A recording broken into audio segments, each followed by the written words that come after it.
ඒ සදෙව් ඔයා දන්නවද අල්කටා සිරකරුවන් ගැන? ඔව් අර සබන් වලින් ටිෂු පේපර් වලින් මූණම තුනක් ඒ කට්ටියගෙම හදලා පැනලා මේ එක හිරගෙදරින් පැනලා ගිය හොර කණ්ඩායමක් තුනක් ඒ හොර කණ්ඩායමක් ගැන නේවා කියන්නේ. ඔව් මේ දෙන්නේ කිව්ව කතාව හරියටම හරි. 1962 වර්ෂයේ තමයි මේ සිද්ධිය වෙන්නේ. මේ සිද්ධිය වෙන්නේ අල්කටාස් දූපතේ තමයි මේ සිද්ධිය වෙන්නේ. මේකේ අභිරහසක් ලොකු අභිරහසක් තියෙනවා. මම ඔකට මේ දාන උඩින් තියන ෆොටෝ එකේ තියෙන්නේ ඒ කටිය ඇත්ත මූණ. ඊට පස්සේ ඇයිත් දාන උඩින් ෆොටෝ එකේ පොඩකින මේ තියෙන්නේ ඒ කට්ටිය සබන් වලින් හදපු මූණව. කොහොමද?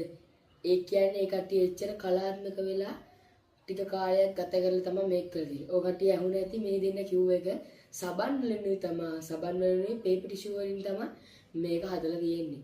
ඉතින් මේක අදටත් අභිරහසක් 1962 වර්ෂයේ තමයි අල්කටා සිරකරුවන් පැනලා යන්නේ.